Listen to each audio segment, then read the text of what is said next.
Alhamdulillahilladzi khalaqal khalqa lihikmah wa khalaqana lil ibadati wal ma'rifah.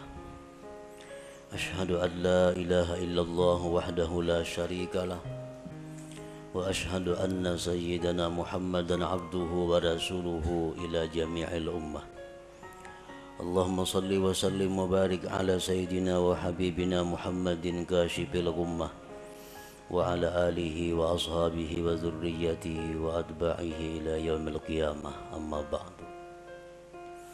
Yang kita hormati dan kita cintai para habaib dan para alim ulama, para muhibbin hadirin hadirat rahimakumullah.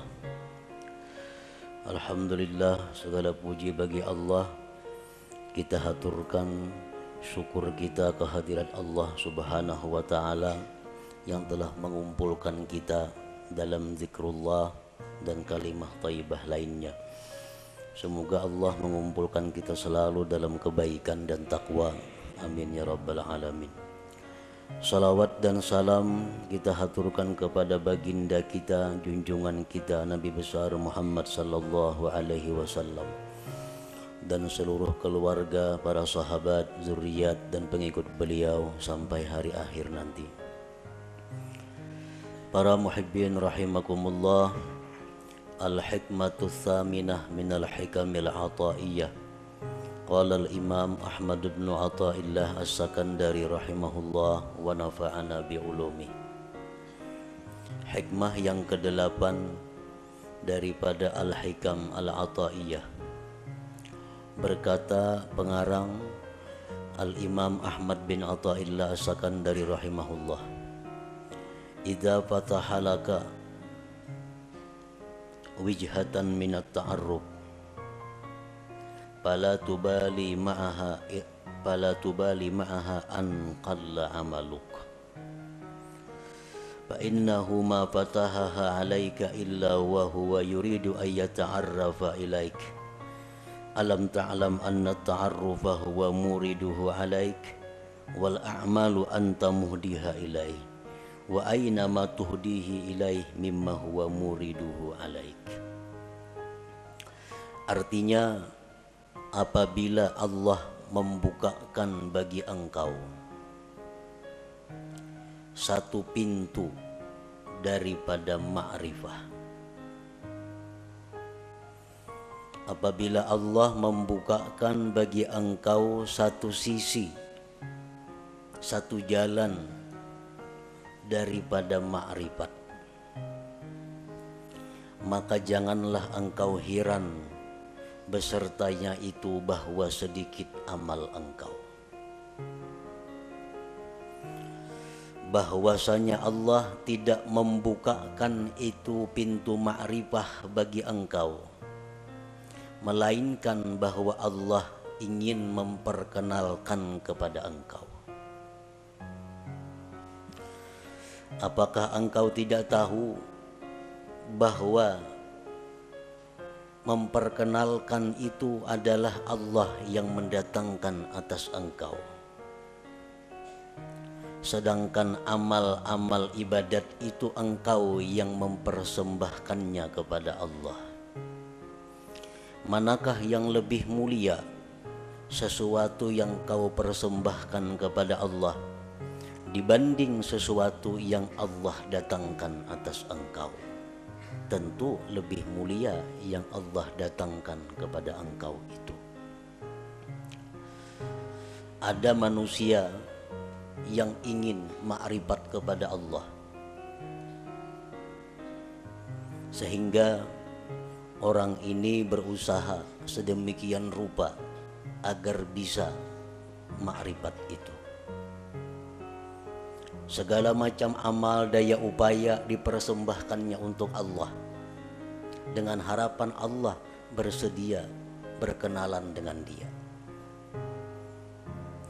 Ada sebagian manusia yang hanya punya sedikit amal, tetapi Allah yang ingin berkenalan kepada manusia itu. Allah yang ingin mengenalkan dirinya kepada hamba itu. Janganlah amal yang sedikit tadi dianggap heran, dianggap aneh. Manakah antara dua itu yang lebih mulia, yang lebih afdal? Tentu yang Allah ingin memperkenalkan dirinya kepada hambanya tadi, itu yang lebih utama.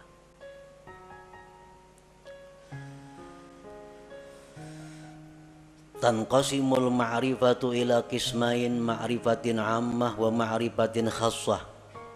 Fal ma'rifatul ammah bi an ta'lama wa tuqirra anna Allah ta'ala wahidun qadirun muridun alimun hayyun sami'un basirun mutakallim ila akhirih.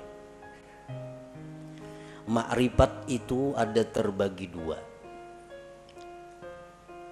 Satu, ma'rifat yang umum. Yang kedua, ma'rifat yang khusus.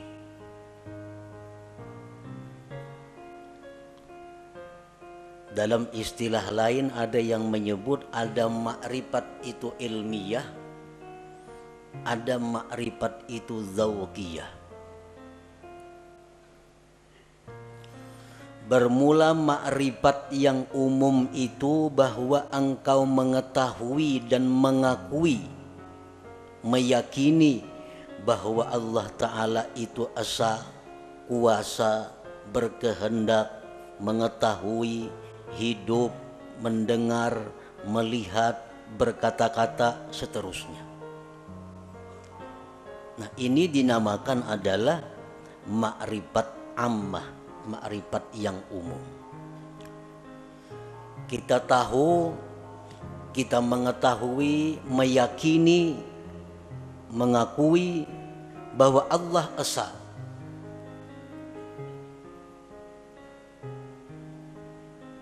Dan keyakinan kita itu kada bisa diganggu. Siapapun yang mengganggu, tetap kita yakin bahwa Allah itu esa, kuasa, berkehendak, dan seterusnya. Nah, ini disebut ma'rifat umum. Wa tahsulu hadhil ma'rifah bit ta'allum wa tafakkur wal istidlal. Dan ma'rifat umum ini didapat dengan belajar, tafakkur, dan mencari dalil. Inilah ma'rifat yang dimaksud dengan awaluddin ma'rifatullah. Awal agama itu adalah ma'rifat kepada Allah. Nah, ma'rifat umum ini maksudnya. Dan setiap orang yang beriman mempunyai ma'rifat umum ini. Setiap orang yang beriman mengetahui, meyakini bahwa Allah bersifat dengan sifat kesempurnaan, kebesaran, dan keelokan. Maha suci Allah bersifat kekurangan, aib, dan celah. Itu sudah setiap orang beriman. Mereka sudah punya ma'rifat yang umum ini. Wal ma'rifatul khassah. Nah, ma'rifat khusus. Ma'rifat khusus inilah yang dikatakan oleh para ulama sufi. Inna fid dunya jannatan man dakhalaha lam yashtaq ila jannatil akhirah ala wahiyya ma'rifatullahi ta'ala. Di dalam dunia ini ada surga. Di dalam dunia ini ada surga. Siapa yang masuk ke dalam surga itu, dia tidak ingin lagi kepada surga akhirat. Surga apakah yang ada di dunia itu? Ialah ma'rifatullah, ma'rifat kepada Allah. Nah, ini ma'rifat khassah, ma'rifat zawqiyah ngarannya, bukan ma'rifat ammah tadi. Apa yang dikatakan oleh Al-Habib Al-Qutub Abu Bakar Al-Adani Al-Idrus, man arafallah safalahul aish wa tabat lahul hayat. Barang siapa yang ma'rifat kepada Allah, maka hidupnya dipenuhi dengan kebahagiaan dan kesenangan. Nah, ini ma'rifat yang khassah ini maksudnya. Ma'rifatullah yang khusus ini.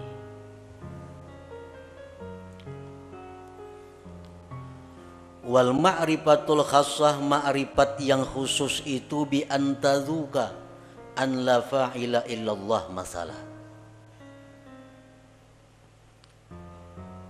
bahwa engkau merasakan bahwa tidak ada yang berbuat itu melainkan Allah. Contohnya itu umpamanya. Kita mengetahui, kita meyakini bahwa tidak ada yang berbuat melainkan Allah. Tapi kita hanya ingin tahu dan yakin bahwa la fa'ila illallah. Tidak ada yang berbuat selain Allah. Yang lainnya kada punya daya upaya. Itu kita tahu dan mengakui itu. Tapi kita belum merasai, belum merasa.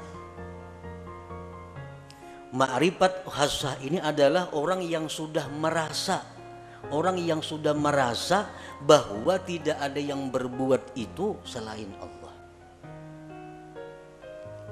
Orang yang tahu bahwa madu itu manis, nya yakin bahwa madu itu manis. Nah, ini sudah ma'rifat dengan madu. Tapi kalau orang yang sudah merasai kayak apa manisnya itu madu, nah ini ma'rifat khassah. Lain dengan orang nah hanya sekedar tahu. Mendengar berita bahwa di Mekah itu begini, begitu bagusnya, begitu indahnya, dengan bermacam-macam dalil, bermacam-macam kabar yang mutawatir bahwa Mekah itu ramai dan indah. Sehingga kita yakin bahwa di Makkah itu ramai, Makkah itu luar biasa. Nah, kita sudah meyakini. Tapi andai kita ke sana langsung berangkat ke Makkah, sampai di sana melihat seorang bagaimana Makkah itu, lain rasanya lawan nang hanya sekedar tahu. Nah, itu jualah orang yang ma'rifat kepada Allah ini. Orang yang hanya tahu, hanya ma'rifat bahwa tidak ada yang berbuat hanya Allah, tapi belum merasa, lain dengan orang yang sudah merasa. Kayak apa rasanya? Rasanya yang tidak ada berbuat selain Allah itu. Bi antazuka an la fa'ila illallah masalan. Dengan bahwa merasa engkau bahwa tidak ada yang berbuat itu kecuali Allah. Nah, kalau sudah kita merasa demikian, fala tajidu fi qalbika dhiqatan wa tawbihan fi ma kana wa ma yakunu wa ma sayakun, maka tidak kau dapati di hati engkau kesempitan, mencela pada yang telah terjadi, yang sedang terjadi, dan yang akan terjadi. Orang tuh kalau sudah merasai kayak apa rasanya, rasanya keyakinan bahwa tidak ada yang berbuat hanya Allah, merasai sudah itu inya, maka hati orang ini kada sempit lagi. Hati orang ini kada ada lagi mencela terhadap apa yang dihadapinya, baik yang dahulu, baik sekarang, baik yang akan datang. Karena ini sudah merasai bagaimana tidak ada yang berbuat kecuali Allah itu. Seperti apa yang disampaikan oleh khadam Rasulullah sallallahu alaihi wasallam Sayyidina Anas bin Malik. Ujar Anas bin Malik, aku 10 tahun jadi pembantu Rasulullah sallallahu alaihi wasallam. Tidak pernah Rasulullah itu mencela aku. Tidak pernah Rasul itu berkata, kenapa ikam kadaka ini, padahal ka itu nang baik. Kada pernah. Ini menunjukkan bahwa Rasulullah Shallallahu Alaihi Wasallam itu merasakan sudah bagaimana yang dimaksud dengan la ilaha illallah itu. Nah, inilah ma'rifat khassah.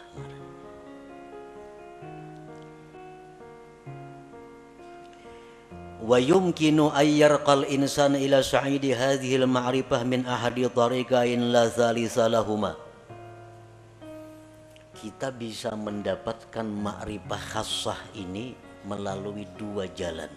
Tidak ada jalan ketiga. Kayak apa kita supaya bisa merasai nang keyakinan kita la ilaha illallah.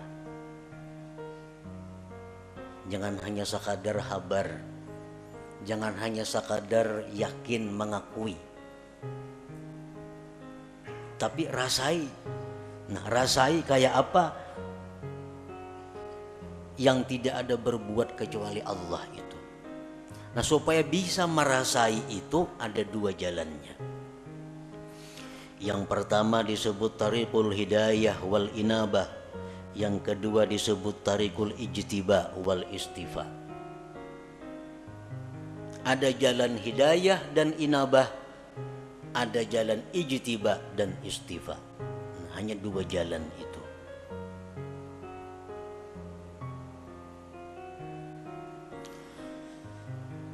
Fatariqul hidayah wal inabah tariqun tawilun syaq. Bermula jalan yang pertama, hidayah dan inabah, itu jalan yang panjang lagi sulit. Panjang lagi sulit. Arti panjang tuh mungkin 10, 20, 30 tahun kita menjalani hanya terasai kayak apa nang maksudnya la ilaha illallah. Sulit artinya banyak rintangan nang kita lalui, nang seringkali membuat kita kembali ke tempat pertama bermula. Min ta'allumil ilmi alladhi yuaddi bihi al-ibadata wa ya'rifu bihi sifatin nafsil batinah wa yuqaddimu qabla al-jami' ma'rifata aqidati ahli sunnah wal jamaah wa taubatin nasuh wa tahsinin niyyah wa tasihit taqwa wal wara'i waz zuhdi wa kasratil azkar wal aurat wa ghairi dzalik wa kulluhu yuhdihal abdu ilallahi ta'ala. Belajar dahulu ilmu, nang dengan ilmu itu kita bisa beribadah, bisa sembahyang, berwudu sebagainya. Belajar ilmu mengenali sifat-sifat diri yang batin. Apa sifat nang terpuji di batin kita, apa nang tercela. Berakidah ahli sunnah wal jamaah, taubat nasuha, niat yang bagus, takwa yang benar, wara, zuhud, banyak berzikir, banyak berwirid dan selainnya. Itu pekerjaan sehari-hari. Ada yang 10.000 zikirnya sehari, dan mungkin ada yang berpuluh-puluh tahun hanya diberikan Allah rasa bagaimana itu ma'rifatullah tadi.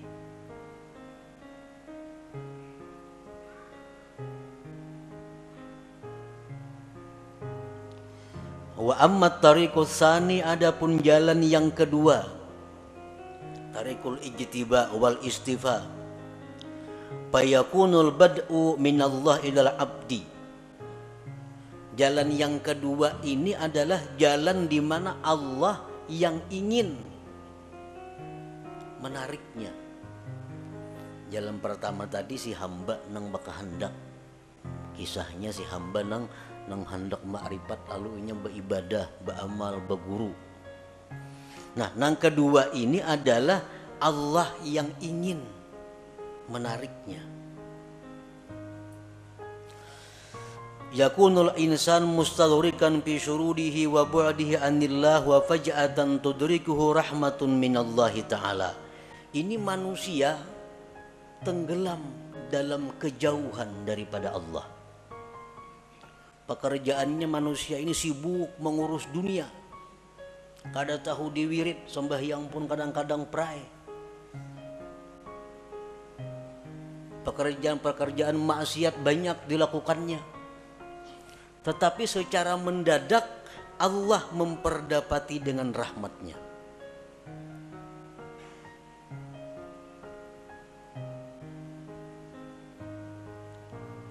Begitu Allah memberikan rahmat kepada orang ini, maka orang ini langsung dirasakan Allah bagaimana rasanya ma'rifat kepada Allah itu.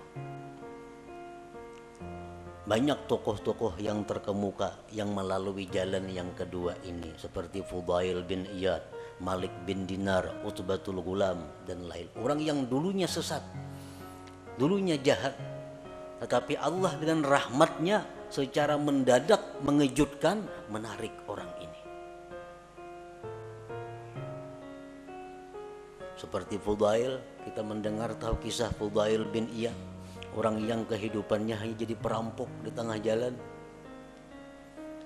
Perampok di tengah malam satu hari hendak menaiki rumah kekasihnya. Begitu naik ke rumah kekasihnya, mendengar ada orang mengaji Al-Quran yang ayatnya alam ya'ni lilladzina amanu an takhsha'a qulubuhum li dzikrillah. Begitu ayat itu masuk ke pendengaran Fudail, Fudail terjatuh. Nah, setelah itu Fudail tobat, langsung ditarik oleh Allah Subhanahu wa taala, dirasakan bagaimana makrifat kepada Allah. Akhirnya Fudail menjadi salah seorang aulia besar pada masanya itu.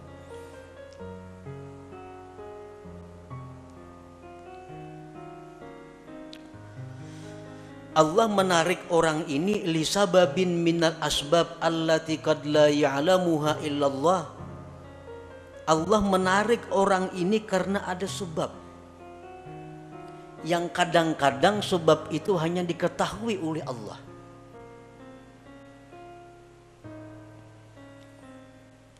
Kenapa orang ini maka ditarik oleh Allah? Dalam waktu detik dirasakan makrifat kepada Allah.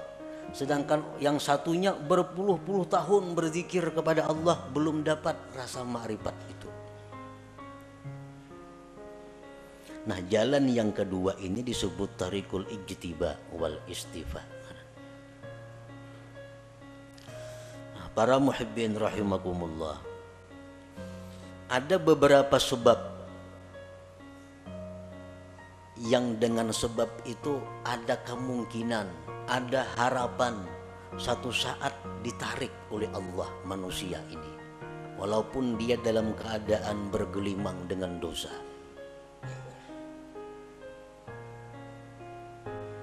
Pertama, dengan sebab ilmu.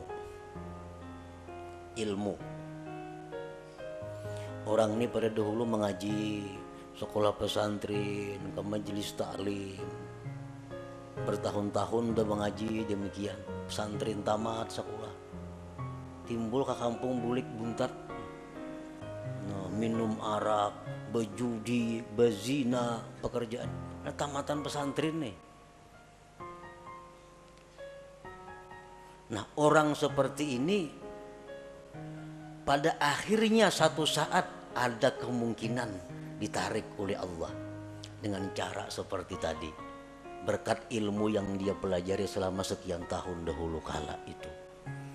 Nah, bisa kena orang ini jatuh sakit, sadar, insaf, dirasakan oleh Allah bagaimana orang yang makrifat kepada Allah itu. Nah, sebab ilmu. Jadi menuntut ilmu ini kada ada ruginya, tak amalakan kah, kada kah. Pokoknya bila ilmu tuh ada keuntungan. Ada keuntungan. Yang kedua, as-sakha, pemurah. Pemurah. Orang ini macam-macam maksiat dilakukannya, tapi pemurah. Pemurah itu dalam arti agama lain dengan arti adat. Ini pemurah dalam arti agama, artinya orang yang menyumbangkan kekayaannya di jalan yang benar. Ada orang sakit dibantunya, ada orang kesusahan dijulunginya duit, ada orang saleh diberinya duit, ada orang ini dikasihnya duit. Pemurah. Padahal kelakuannya sembahyang tapi sembahyang orangnya, berjudi mau, minum arak mau. Nah, orang ini satu saat nantinya ada harapan kada pasti juga, ada harapan bisa ditarik oleh Allah. Nah, bisa ditarik dengan pemurahnya itu.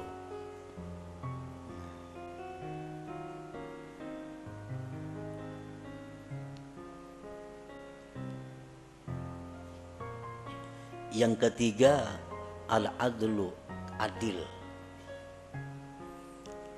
Ini seorang pejabat. Seorang pejabat ini bergelimang dengan dosa. Macam-macam dosa dilakukannya. Tetapi satu orang ini, dia adil. Sewaktu inya menjabat, di matanya sama, semua adalah rakyat.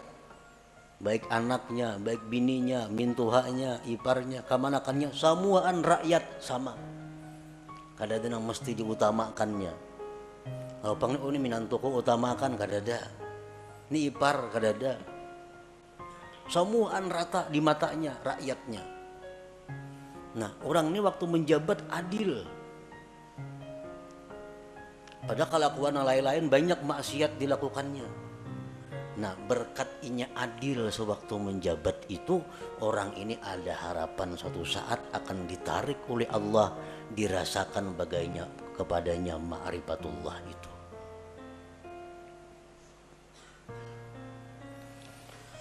Rasulullah sallallahu alaihi wasallam bersabda, tajawazu an dzambis sakhi wa zallatil alim wa satwatis sultanil adil fa innallaha akhadha biyadihim kulla ma'asara asirun minhum, akhrajahul khatib. Ujar Nabi kita, maafkanlah kesalahan orang-orang alim, orang-orang pemurah, raja-raja, penguasa-penguasa yang adil itu.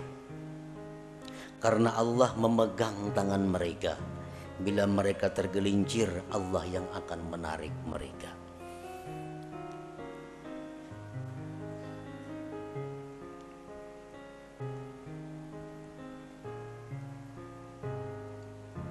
Yang keempat, suhbatus salihin. Orang ini bersahabat dengan orang-orang saleh, dekat dengan orang saleh. Padahal kelakuannya bila cerita pisah orang saleh macam-macam, tapi nya dekat dengan orang saleh. Ada orang saleh di sana, kenal, dekat lawan inya. Ada orang saleh di ujung sana, kenal, dekat lawan inya. Pokoknya di mana orang-orang saleh dicarinya, didekatinya. Padahal kelakuannya orang nih macam-macam maksiat diperbuatnya. Tapi kalau urusan orang saleh, wahnya paling dekat sudah.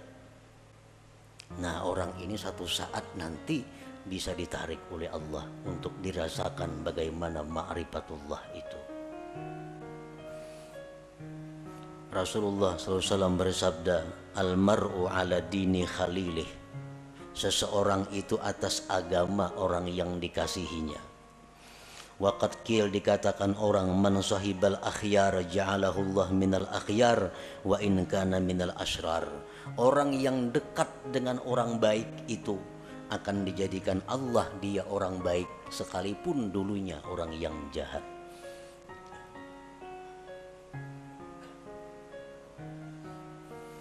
Yang kelima, mahabbatus salihin. Cinta kepada orang-orang saleh atau dicintai oleh orang saleh. Inya ini katuju lawan orang-orang baik, hormat lawan orang-orang baik, cinta lawan orang-orang baik. Atau orang ini kada tahu manahu, cuma orang-orang saleh katuju lawan inya. Nah, orang-orang ahli zikir katuju lawan inya. Orang-orang ahli salawat katuju lawan inyan itu, dikatujui oleh orang-orang baik. Nah, maka orang itu ada harapan nantinya akan ditarik oleh Allah Subhanahu wa ta'ala. Selanjutnya lagi, kasratus salah ala Nabi sallallahu alaihi wasallam. Banyak bersalawat lawan Nabi. Orang ini pemabuk, penzina, penjudi, tapi dalail seminggu sehatam.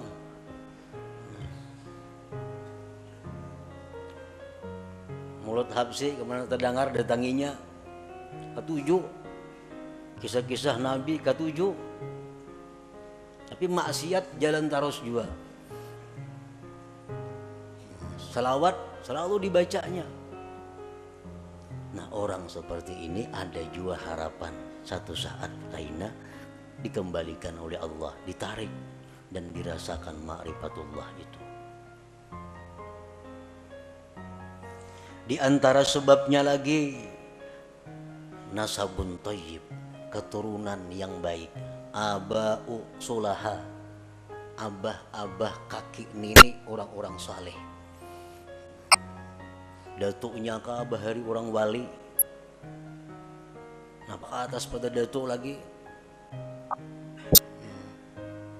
Yang 7 turun sudah orang wali bahari sejin itu. Nah, cucu-cucunya ini ada yang nakal macam-macam.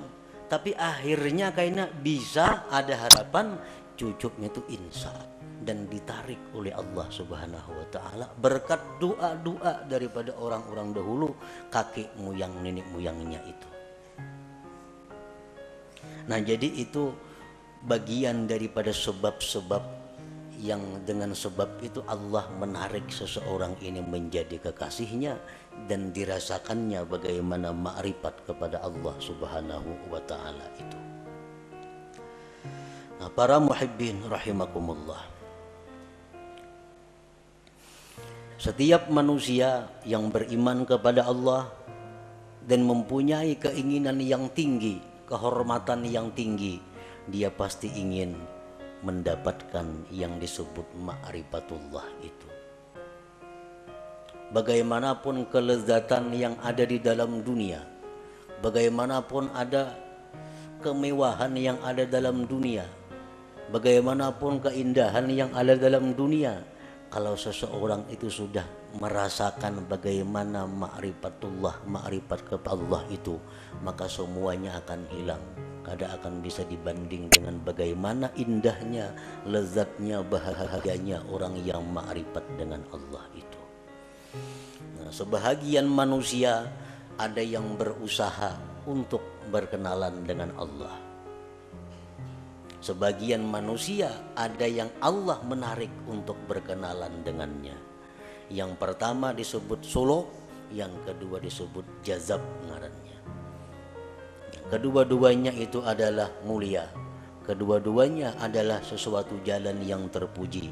Sebagian ulama ada yang mengatakan bahwa yang ditarik oleh Allah itu lebih afdal daripada orang yang menjalani jalan suluk atau jalan hidayah wal inabah tadi.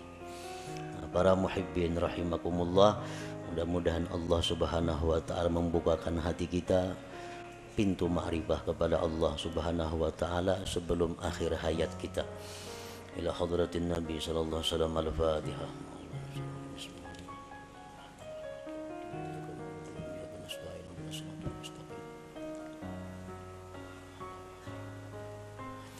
Ya Allah biha, ya Allah biha, ya Allah bi husnil khatimah. Ya Allah biha, ya Allah biha, ya Allah bi husnil khatimah. Ya Allah biha, ya Allah biha, ya Allah bi husnil khatimah. Wa ya ayyuhar rajun minhu syafa'atan sallu alaihi wa